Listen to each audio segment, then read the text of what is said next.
The Intel Core i3. It's the entry point into Intel's Core lineup. The Intel Core i3 is a mainstream CPU designed for daily computing. It handles browsing, documents, streaming, and light editing with ease. You'll typically get 4 to 6 cores, efficient clock speeds, and good thermal control. In short, it's built for consistency over brute strength. Think of it as a reliable city car. Simple, efficient, and perfect for routine drives. Inside, the i3 balances performance cores and threads to keep everyday tasks smooth. It doesn't chase extreme turbo speeds. Instead, it focuses on steady, cool operation. That's why entry-level laptops and desktops often feel snappy, even with modest specs.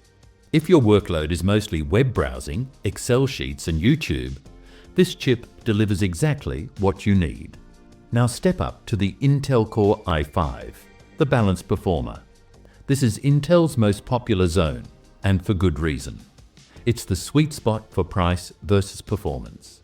You get 6 to 10 cores, better turbo speeds, and a stronger integrated GPU. That means faster video rendering, smoother gaming, and better multitasking under pressure. But there's a catch. While the i5 handles everything, it's not designed for extreme workloads. Push it too hard with 4K editing or 3D rendering, and you'll start to hit its ceiling.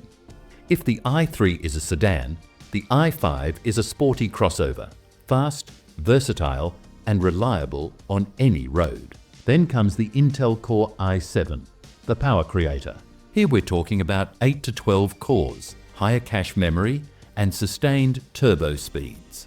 It's perfect for gamers who stream while recording, or editors working with multiple effect layers. Intel tunes i7 chips for longer sustained performance, less thermal throttling, and more endurance. And here's the part most people miss. The jump from i5 to i7 isn't just about cores. It's about efficiency under load. It's what keeps your video timeline from lagging or your frame rates from dipping. Think of the i7 as a sports car. High speed, responsive control, but one that needs good fuel in the form of cooling and power. Now we reach the Intel Core i9, the flagship beast. The i9 is Intel's showcase of raw power. With up to 24 cores in modern hybrids, it's built for creators, engineers, and gamers chasing high frame rates. But here's the trade-off. i9s run hotter and hungrier. You'll need serious cooling and a powerful PSU to unleash their full potential. For most users, it's overkill. But for 3D artists, streamers, or competitive gamers, it's pure gold. The i9 is a supercar, thrilling to drive, but expensive to maintain.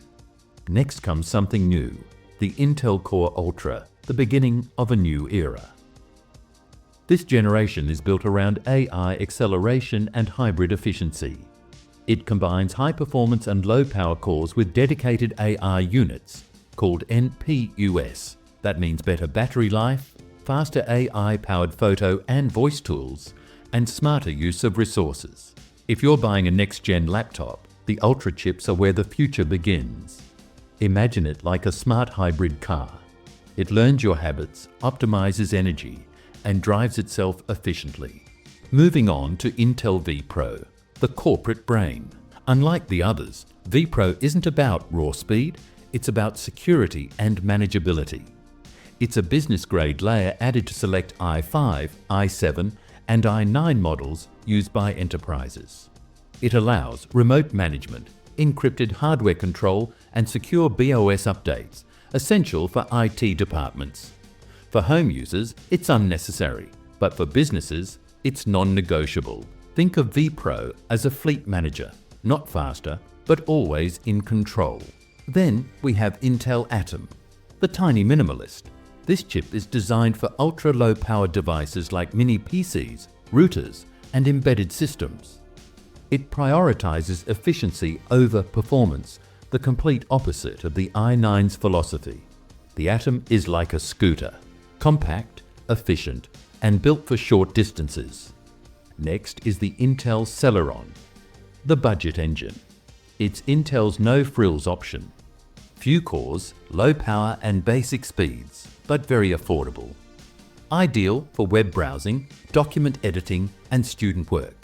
However, multitasking or heavy apps quickly show its limits. Intel is now phasing it out in favor of the newer Intel processor lineup. The Celeron is like a manual hatchback, basic, cheap, but it gets the job done. After that comes the Intel Pentium, the familiar veteran. Once a legend of early PCs, the Pentium now serves as a bridge between the Celeron and i3. It offers slightly better graphics and modest multitasking, but Intel is retiring this brand too, merging it into the entry-level Intel processor family. The Pentium is like a classic model, reliable but nearing retirement. Finally, we arrive at the Intel Xeon, the professional titan. This is where computing becomes industrial. Xeon's power servers, AI workstations, and render farms. They support ECC memory, massive thread counts, and non-stop uptime. Features that regular consumers rarely need. Xeons are designed for reliability over years, not just performance per watt. Think of Xeon as a cargo truck, slow to start, but unstoppable once it's running. So, every Intel chip plays a role, from scooters to supercars. The real question isn't which one's the fastest, but which one actually fits your daily grind. Most people don't need an i9, they just need the right balance. If you enjoyed learning how it all fits together, stay tuned. More deep dives like this are just a click away. Subscribe and turn your curiosity into clarity.